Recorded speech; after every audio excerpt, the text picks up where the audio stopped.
My sister dropped her kids off at my house and demanded I babysit them while she goes on an 8-week vacation. When I threatened to report her to the police, she arranged to have me assaulted in my own home so she could take them back. Unlike real gold, kids raised as golden children never turn out to be as pure as their parents see them. Growing up, my sister always got her way, no matter how nasty or irrational she acted towards me. She got away with it all the time, and that's because she was the golden miracle child. What aided this most likely was also that my sister was stunningly beautiful. She had thick curly hair and light eyes, and my mom spent a lifetime comparing our looks. I have dark eyes and straight hair, and I was never as pretty as my sister. My mom loved making comments comparing us after we both became teenagers. She was constantly telling me to try and dress like my sister and asking her to teach me makeup, but my sister would also bully me and make fun of me if I ever asked her for help making myself prettier. That's how we grew up to be extremely resentful of each other. I think my sister just latched onto the worst traits that we saw in my mother while I rejected them all. I think being put on a pedestal her whole life by my mom for simply being beautiful turned her into a rotten person who doesn't care about anyone but herself and thinks she can get away with anything just because of her looks. The way my mom compared us and put me down led to me having a lot of self-esteem issues, and as an adult, I am very quiet and reserved, and some people describe me as a pushover. Recently, I have been going to therapy to try to grow a stronger spine, even though it has been hard trying to stand up for myself in my relationships for the very first time. I feel like the way my family treated me really screwed me up as an adult, and it's hard for me to maintain any healthy friendships or romantic relationships. My sister even slept with my boyfriend in high school in senior year, and for no real reason. She never liked him and told me many times she thought he was ugly. My parents told me to let bygones be bygones when they found out what had happened. My sister wasn't even given out to, and that was a moment where I truly realized just how much they preferred her over me. The way that my dad just stood by and watched my mom emotionally get under my skin for my entire life made me feel like no man would ever stand up for me or see worth in me, and it's very hard for me to trust and connect when dating. But my entire life hasn't been completely awful because of my mom and sister, because the one upside of being the ugly sister growing up meant that I had zero social life and spent all my time studying. I ended up graduating high school with a 4.0 and landed myself a full ride at my #1 choice for university, which was great because my mom told me the night before I started high school that she was paying for my sister's college since she was the eldest, but I would have to go to community and pay my way through it on my own. I remember sobbing and asking her why she didn't love me like she loved my sister, and she insisted that she did, but my sister deserved it more since she was her firstborn. The day I had landed my scholarship, I spent the entire day so excited to tell my parents about it. I guess part of me was kind of happy to have something that my sister didn't. My sister had spent all her time in high school partying and earning poor grades without any flack from my parents, and she was only going to college because my parents could pay for it. She wasn't even going to a very good one because her grades are so crap. So the day I rushed home to tell my family that I had gotten a full ride to a prestigious university, I had never been so excited to share good news with my family. But when I got home and told my parents about my scholarship, oh, my dad said was good job, and my mom didn't even look up from her phone or give me any response. Then she ignored me for the entire week after I had shared that news. I tried to ask her why she was mad at me for getting a scholarship for college, but she literally just avoided making eye contact with me and walked into the other room. It was like she literally hated me for earning my scholarship when most parents would be excited. Whatever. That's when I started to understand just how alone I was and how isolated my family wanted me to feel. I didn't understand why either. Why had my mom even had me just to spend a lifetime hating me, and in turn, making me hate myself? The day I got my scholarship turned into one of the worst days of my life as I cried myself to sleep and accepted that I would never have a family that loved me, not like my sister did, and I despised her for it. That night, I wrote in my journal until the sun rose about what I wanted to do with the rest of my life. I was tired of being this sad little girl, and I decided I was going to transform every ounce of rage I had into academic success. Instead of throwing myself a pity party and begging my parents for love and attention, I was going to redirect all my focus and energy to my studies as I always had, and give myself something they never could. I was going to be stable, independent, intelligent, and educated, even though I might never be loved. So that's exactly what I did. I went to school and graduated with honors. I got a fantastic position in a company I interned for right out of college, and I've been making 6 figures since I turned 23. When I came home for the holidays, I would tell my family about how I was doing, and I would get random compliments from extended family members, but my own parents never went out of their way to acknowledge or congratulate me for my accomplishments. As an adult, I knew better than to tell my mom about my high position at my company or how much I was making since I knew it would just make her resent me more. But I told my dad, and one year he even told me that he was happy for me, and it was the nicest thing either my parents have ever told me. But even as an adult, my mom still treated me like an unwanted guest, and although I only saw them during the holidays, she would do everything in her power to get the attention off me if anybody asked me a question or directed the conversation towards me. For example, we were having Christmas dinner one year when my uncle congratulated me on a promotion I had been telling him about earlier that day. It was my second promotion within the company, and I had gotten a significant raise as well. I had been telling him about how I was looking into purchasing my first house. My uncle mentioned the promotion and the potential house, and a few other extended family members congratulated me and were pretty unexpectedly kind about the news. Another one of my cousins asked me what area I was house shopping in, and that's when my mom cut me off and said, "This is boring. Can we change the conversation?" Then under her breath, I heard her say, "It's probably not even true anyway." I ended up purchasing my house later that year, and when I posted about it on social media, everybody in my family liked the post except for my mom. I knew she was probably angry because my sister was having a completely opposite life experience than me. She had gone to college right out of high school, all paid for by my parents, and ended up failing out and getting pregnant by her first college boyfriend. I had a sneaking suspicion that my parents had asked her to get rid of the pregnancy, but she ended up keeping it and tried making it work with her baby dad that she had only known for 4 months. Well, it turns out that they were completely incompatible, but I guess that didn't stop them from trying to make things work or solve their relationship by having another kid. I remember having to hold back tears when I saw her posting about having a second child, since I knew the baby was probably being born into a toxic environment, since my sister was such an awful person, as was her baby dad. I had met him at the holidays, but he never even bothered to remember my name or make conversation with me, and every year he would bring home trays of food, despite not bringing anything. Obviously, my sister and I's relationship did not improve as we grew up, and we basically didn't talk to each other once we were both moved out of our parents' place. We had each other on social media, and the few times where we would see each other during the holidays, my sister would make nasty comments to me about my weight or the way I was dressing. I honestly think she was just projecting because I wear a lot of designer clothes and I like cycling through my designer purses, and she would constantly ask me what fake A purse I had brought this time. One year, as soon as I walked in the door for Thanksgiving, she looked me up and down and said verbatim, "I see you're dressed up again like the stuck-up bitch you are." It was so ridiculously rude and uncalled for, and she would even constantly insult me right in front of her kids, using curses and everything despite her kids being young. I don't feel bad saying that my sister is pure trash, and that I didn't feel bad for anything I did after she dumped her kids on my doorstep out of nowhere one day. I had just been relaxing in my house one weekend morning after a long work week when my doorbell rang, and I was completely shocked to see my sister's 10 and 7-year-old standing on my front porch holding overnight bags. When I asked them what they were doing here, they said their mom was going on vacation for 8 weeks, and that she said I was watching them. My sister and I hadn't spoken since our family's July 4th BBQ, where she told me not to have more than one plate because she was sick of staring at my muffin top. I had no idea why she thought I would be her free babysitter for 2 months. My nephews were good, quiet kids who were obviously confused as well, so I let them inside while I started calling my sister. My sister ignored my first 10 calls, but I kept at it until she finally answered. As soon as she picked up, I said that there was no way that I was watching her kids, and that if she wasn't here to pick them up herself as soon as possible, then I will be calling CPS on her. I was literally Googling the number for Child Protective Services while I had her on speaker when she dropped a bombshell on me. Her voice got incredibly deep and scary as she blackmailed me by saying that she would call my job and inform them that I was not taking my bipolar medication and get me fired. Even though my sister was an idiot who didn't understand anything about my job, my career was the most important thing to me, and I couldn't risk anyone threatening my position there. I just hung up after she said that and tried to figure out what to do next. I felt like my head was going to explode from the stress. Not only could I not watch her kids, but I had a trip planned a month from then to go visit my long-distance boyfriend, Eric, all the way in Australia, and meet his family for the first time. We had been dating for a while, and I had been anticipating this trip all year. It was so important since he was introducing me to his mom and dad, and I wanted it to go perfectly. Now my life was thrown into chaos all because of my moron sister, and I had no idea what I was going to do. I had no idea who else to call other than my mom, and I shouldn't have been surprised that she sided with my sister, just like she had literally always done. I told my mom that my sister hadn't even come to drop her own kids off, and she said that they were old enough to come to my house alone anyway. My mom started guilting me and saying that my sister has done a lot for me, and that I needed to be there for her just this one time since I never was. That made me lose my mind, and I screamed at her at the top of my lungs and asked her to tell me one single time where my sister has been there for me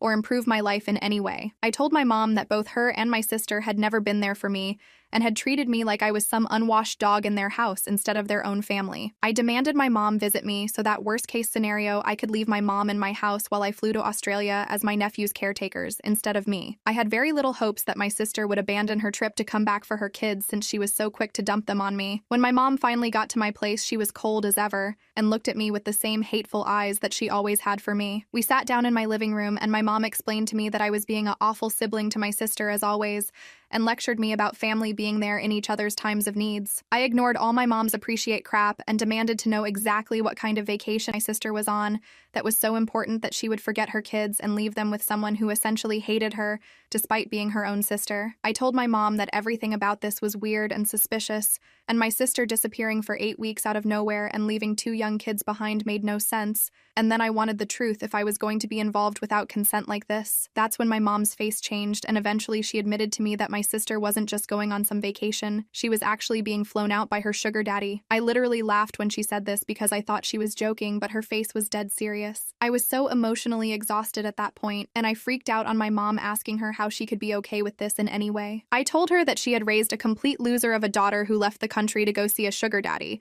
instead of just getting a job to support her kids. My mom, of course, threw all my words back in my face and defended my sister as she always had, and at one point she even said that it didn't matter how much money I had or how nice my house was, that I would always just be the ugly duckling compared to my sister, born ugly, and I was going to die ugly. After she said that, I had to restrain myself from grabbing her by the shirt and throwing her out of my house. When I screamed at my mom to get the hell out of my house, she yelled back that she wasn't going anywhere, and when I tried directing her out of the room, she pushed me with all her strength into a coffee table that had one of my favorite vases on it. My boyfriend had gifted it to me the last time he had visited US, and it was one of my favorite possessions. But after my mom pushed me into the coffee table, it fell on the floor and broke into a bunch of little pieces. Looking at the vase destroyed on the floor made me feel just as broken, and I think I had a full-on mental breakdown and started screaming and crying at my mom to get out of my house where I was calling the police on her. I feel so bad because my nephews could definitely hear me from the other room, but I was a mess at that point. It had been such a long, painful day. After I finally managed to get my mom out of the house, my nephew poked their head out of the room and asked me if everything was all right. Their eyes were so wide and they looked so nervous and sad that it just broke my heart. Even though I didn't know them very well at all, they were just kids with a mess of a mother,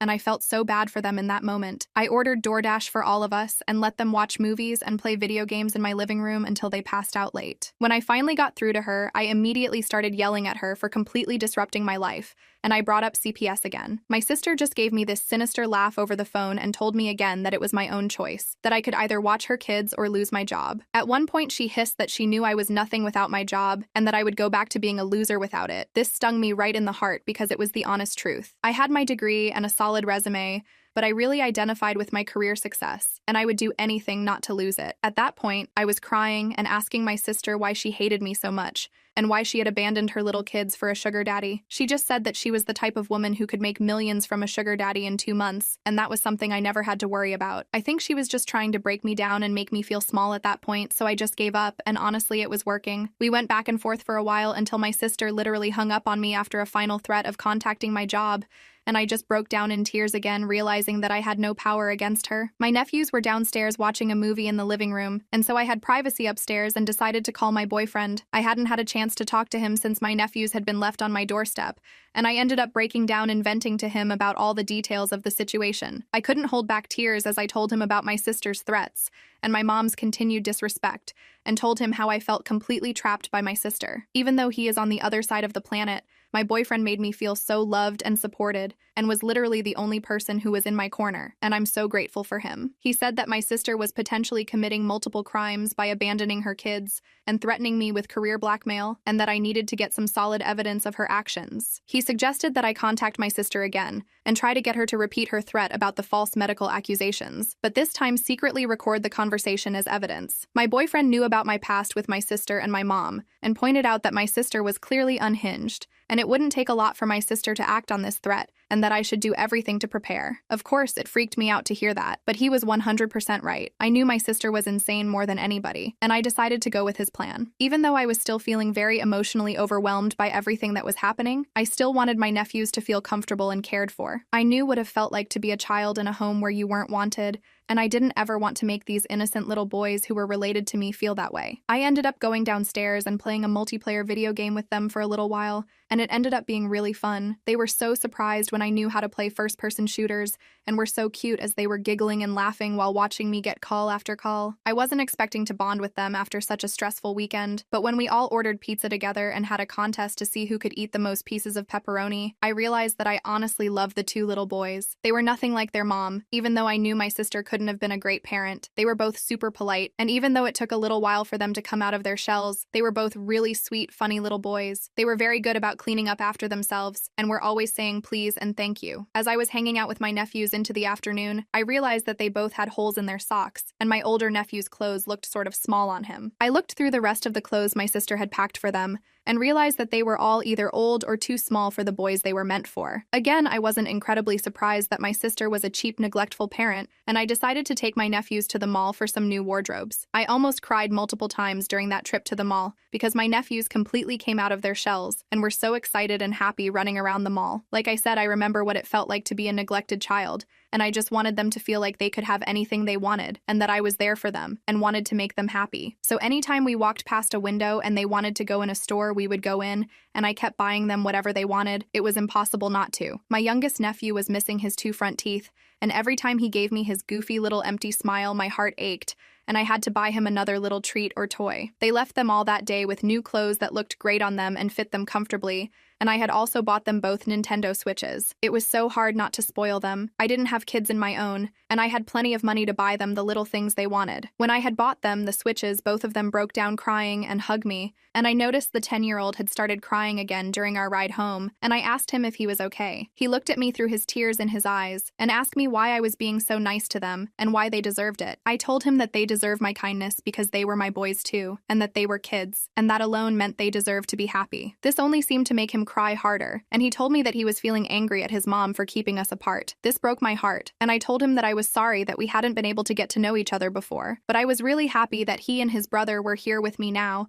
even if I hadn't expected it. I asked him some questions about how his home life was, and it was exactly as I expected. My older and younger nephew both slowly started to open up to me about how much their mom poorly treated them at times. My heart felt like he shattered into a million pieces as I heard this. I knew that my sister and her baby dad were horrible people who were probably doing it, but it was another thing to hear it straight from their mouths and hear the pain in their voices. When we got home, I cooked a big dinner for all of us, and they played on their Switches together for the rest of the night. I left them alone in the living room to go call my sister again in my room, ready to play out the plan my boyfriend had given me. This time I tried my best to stay calm and collected on the phone, even though I wanted to call my sister every name in the book. And it wasn't difficult to steer the conversation towards the medical accusation. As soon as I brought up CPS again, my sister freaked out and threw the threat at my face, insisting I would be fired for being a crazy bitch in secret, and saying that she didn't care if I was actually taking my medication or not.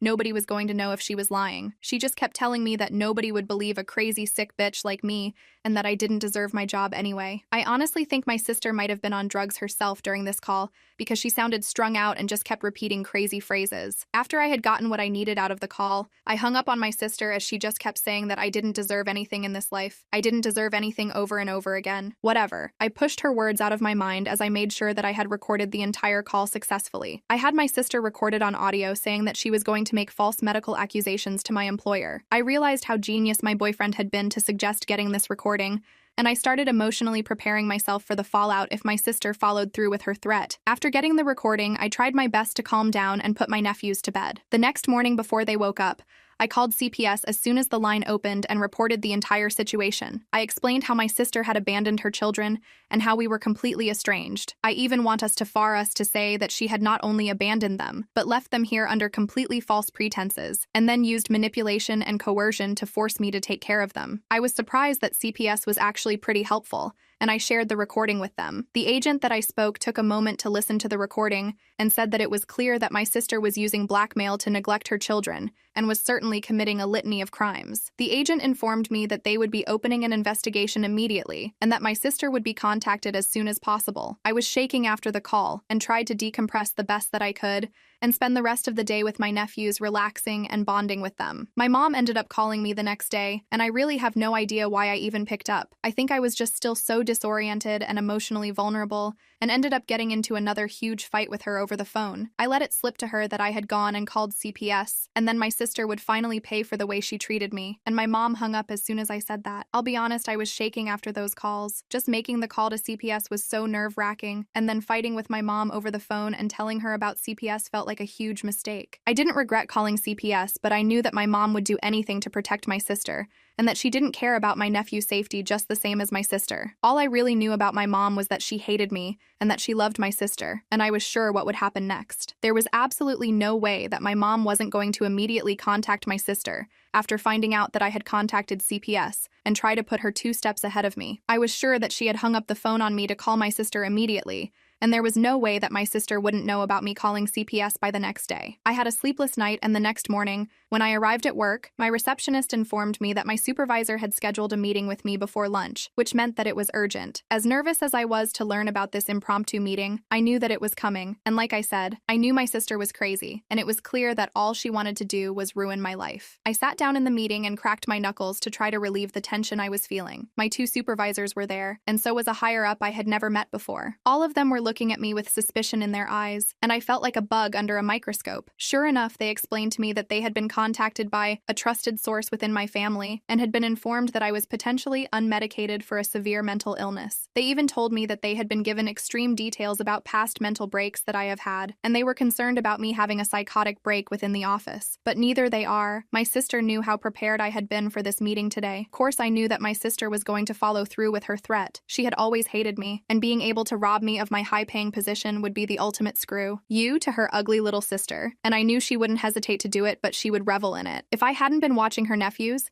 even if I hadn't called CPS, then I'm sure that she would have held it over my head and just kept blackmailing me into doing whatever she wanted me to do for her. So in a way, I was happy to be dealing with this and getting my sister's crap out of the way. I took out my briefcase and gave all of the supervisors a copy of my doctor's letter, as well as the attached documentation that proved that I had been diligently following my medication regimen. There was proof going back almost 5 years that I had never missed a prescription pickup date and that my medication had been regular as well as my moods. I had verification from not only my primary care physician, but my therapist and my psychiatrist as well. I gave my supervisors an informative but concise explanation into the issues within my family and my sister's own mental health struggles, and informed them that the claims were completely unfounded and they could be sure of my stability based on all the medical paperwork I was providing for them. My supervisors took a while to look through all the paperwork, but as soon as they saw that I had medical evidence from multiple MDs, they seemed completely satisfied and even apologized to me for the inconvenience of calling me into this meeting and explained that they just had a responsibility to do their due diligence before they closed this matter. My one supervisor even took the opportunity of the meeting to congratulate me on the successful quarter I had just had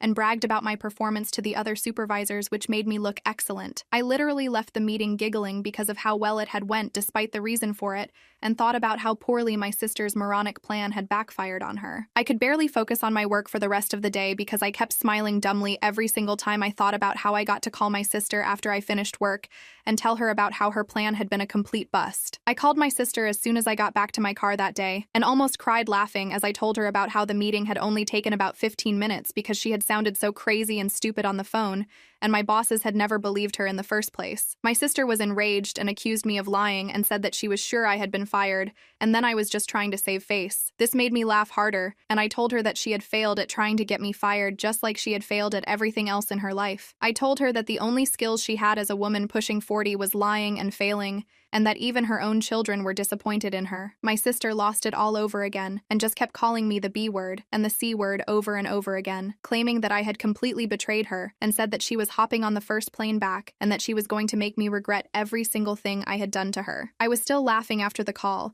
but by the time I got home and reunited with my nephews who were in much better mood since they had gotten dropped off at my place, I realized that this whole situation was far from over and might get worse before it got better. All I knew for sure was that my sister was completely out of her mind, and now she was flying home from another country to come get revenge on me. I realized that I was honestly terrified of what was going to happen next. My sister basically had nothing to lose at this point, and she had always been unhinged, and I started to fear for my safety. Then I started to think about my nephews. I wondered if I had made a mistake calling CPS. A huge part of me wished my sister had lost her passport overseas and never came home. I had gotten so much closer to my nephews in the past couple days, and I realized that my heart was going to break when they had to leave. I didn't want to say goodbye to them. I didn't want to watch them walk back into my sister's arms. She was perpetuating the same thing my mom had done to me, and I realized I hated her more than anyone on this earth. I checked on my sleeping nephews as I couldn't sleep since my mind was racing, and I cried quietly in the hallway after closing the door to the guest room. They were such innocent little boys, and they didn't deserve any of this. The next day was a complete shut show. I was awoken to the sound of somebody knocking on my door, although it sounded like somebody slapping a sandbag over and over on my front door. When I opened it, there was my sister next to a guy who had to be maybe 6'5" and weighed almost 300 pounds. He was gigantic, and one of his hands was the size of my entire head. I can barely see my mom standing right behind him, and before I could even open my mouth to tell them to get the hell off my property, the man put his hand on my shoulder and shoved me down with all his might. My sister and my mom and the stranger all made their way inside my house,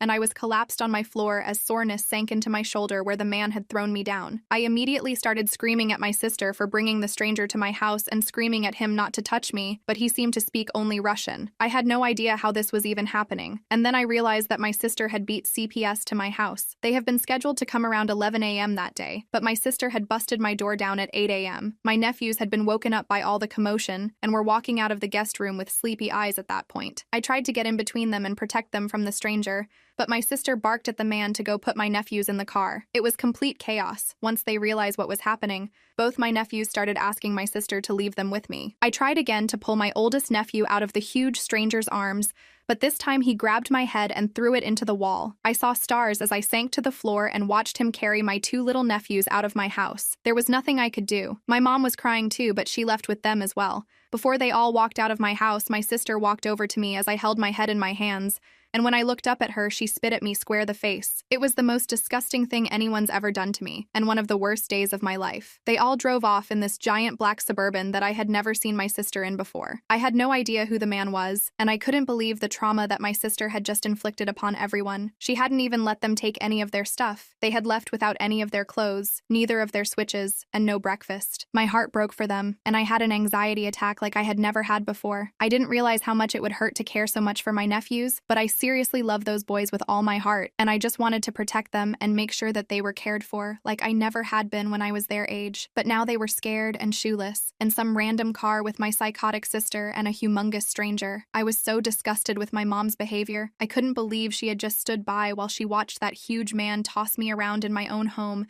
and pull my nephews out of their aunt's house without a word. I couldn't believe how evil my family had become, and I couldn't stop thinking about my nephews. After I calmed down from my anxiety attack, I realized that I needed to snap into action and that time was of the essence, and I was running out of it. When I finally came to my senses, I immediately called the police, and it turned out that they were already aware of the ongoing investigation because of Child Protective Services being involved and having an open case against my sister. I gave them all of the details of what had just transpired in my home only minutes before, and the officer on the line was actually incredibly helpful. My voice was shaking, but I tried to stay steady and focused as I described the stranger, and I racked my mind to try to remember the image of the license plate. Luckily, because of how much responsibility I have in my job, I was used to picking up on and remembering little details that other people ignored, and I somehow managed to remember every single number and letter on the Suburban's license plate. I gave the cops a description of the stranger, the full license plate, and a description of the outfits that my mom and sister were wearing. I really do think my sister was high on some sort of uppers when she came to my house that morning. She looked absolutely feral and had this wild look in her eyes. I think she had been doing substances since she had landed overseas wherever she was vacationing with her sugar daddy. My sister was crazy, but it was like something snapped in her, and I had never seen her act so truly unhinged and detached from reality. After I gave the cops every single little detail that I possibly could remember about my sister and the car they had driven away in,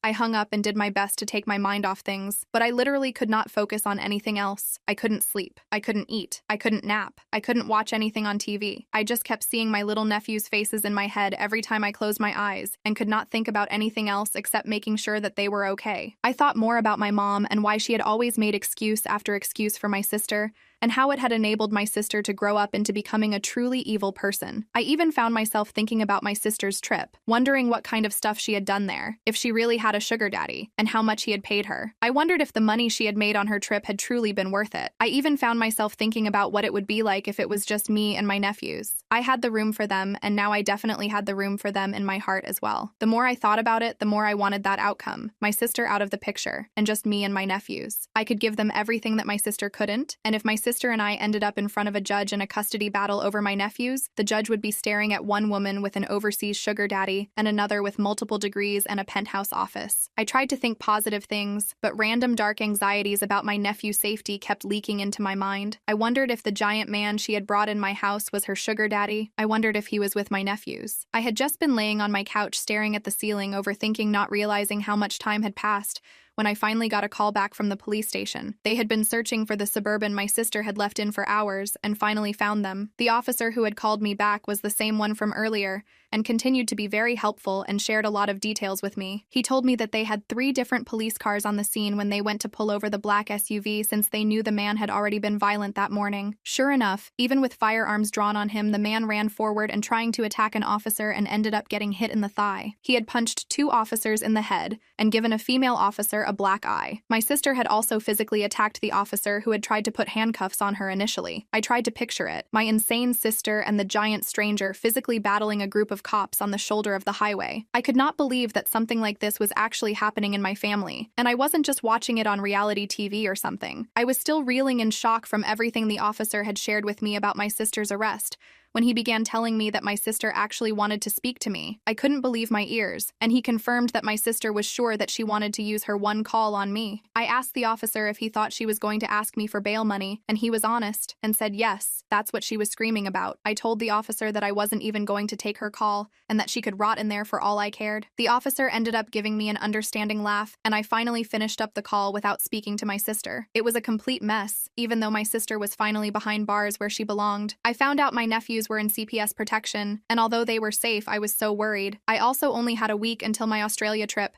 and if I didn't go, I would be losing thousands and thousands of dollars in bookings. Also, as I had mentioned earlier, if I cancel this trip, it would have looked extremely disrespectful to my boyfriend's family before I even got a chance to meet them. I had planned on marrying my boyfriend one day, and the last thing I wanted to do was give his family a bad first impression of me if I was going to be in their life forever. I called CPS to check on my nephews and just asked if I could speak with them, but they didn't let me. I tried to explain to them that I was family and some of the only mentally stable family they had, but they didn't care. I was dealing with a different department than I had contacted before, and they were relentless. At that point, I was completely emotionally exhausted, and I had officially ran out of options. I spent the rest of the week trying my best to prepare for my trip, while continuing to burst out in random tears as I remembered my nephews and thought about where they might be. I felt so bad because my boyfriend and I had been so excited for this trip for so long, and now it was finally here, and I was completely distracted and full of anxiety. All of our conversations during the week leading up to my flight ended up being about how nervous and tense I was feeling, even though my boyfriend was incredibly kind and supportive as always. I was so angry at my sister for how she had treated her nephews and me, and I couldn't believe how disrupted my life had become because of my sister's one choice to go visit her stupid sugar daddy. I was so thankful that my job had been understanding, but just thinking about how my sister had been so quick to try and get me fired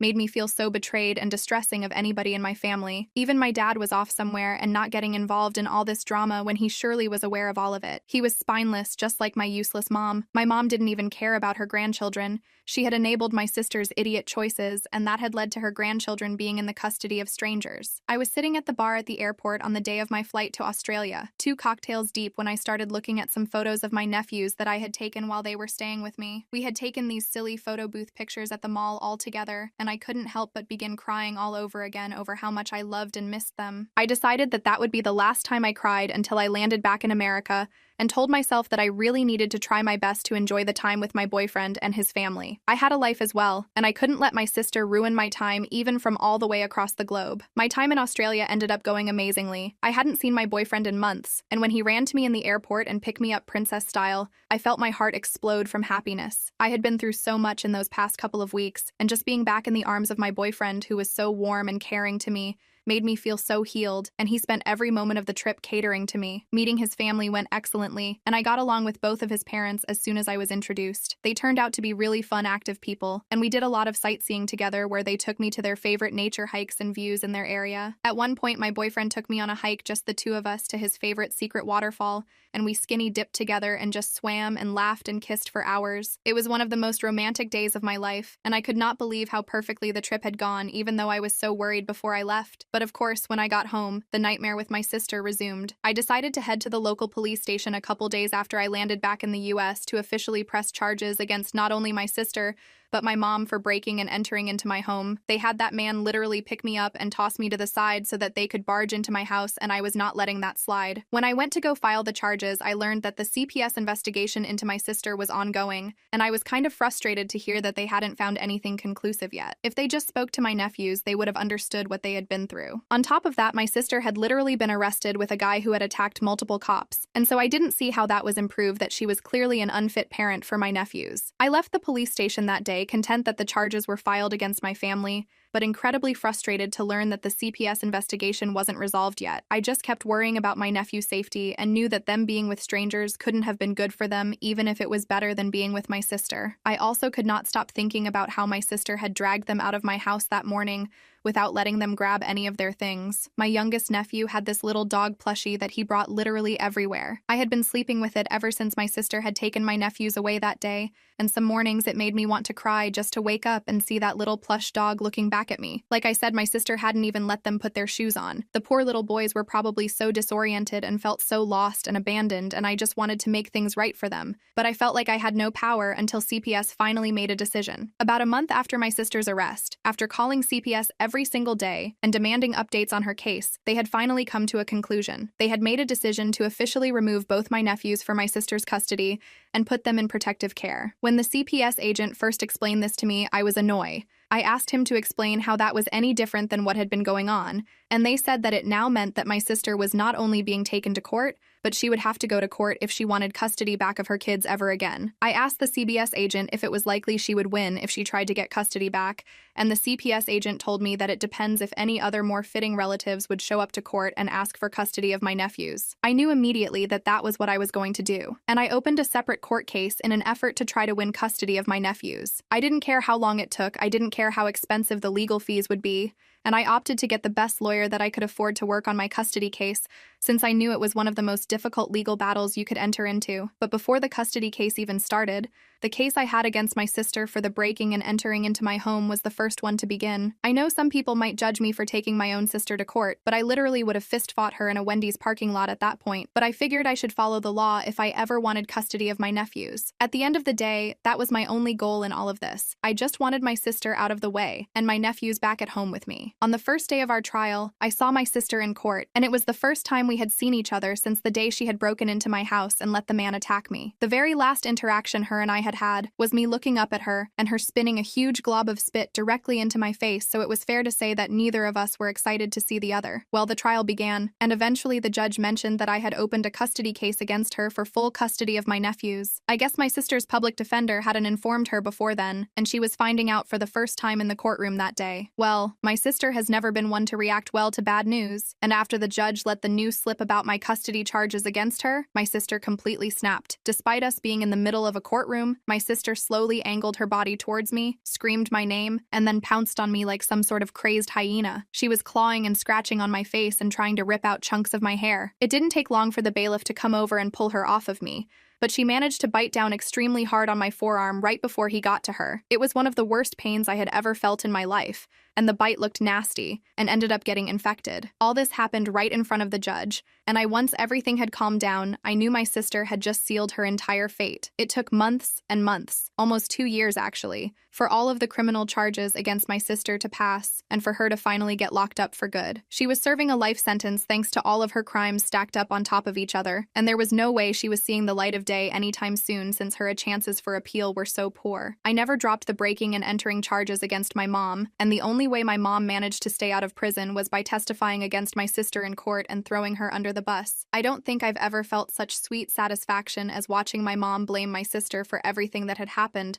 while sobbing her usual crocodile tears. I could not believe that my mom was finally betraying her perfect golden child, even though it had taken a lifetime, as well as the government's help. I knew that day, looking up at my mom on the stand, that it was the last time I was ever going to see her. It was last time I ever wanted to see her. I had seen enough of her and my sister for a lifetime, and I was done with their constant toxicity. My sister had completely transformed my life into a never-ending legal battle, and I just wanted to have a normal day-to-day life again. The custody battle for my nephews dragged on. Their birth father and his family began fighting me in court for full custody against them, and it just dragged the case out further. I didn't care. There wasn't a force on earth that could keep me from my nephews now that my sister was locked up. It took almost 2 years of legal battles, but eventually, I won full custody over my boys and brought my nephews back home. I will never forget how big they smiled and how tight they hugged me when they came home and found the bedrooms I had decorated for them in my house. I walked into my youngest nephew's bedroom and he ran to me to show me his rediscovered Switch. I surprised him with his little plush doggy and caught him in a tight hug when he fell into my arms. The next thing I knew, my eldest nephew joined us, and both boys cried into my hair and told me how much they missed me. My eldest boy looked up at me, smiled with his big eyes full of tears, and just said, "I knew it, Auntie. I just knew you would come back for us one day."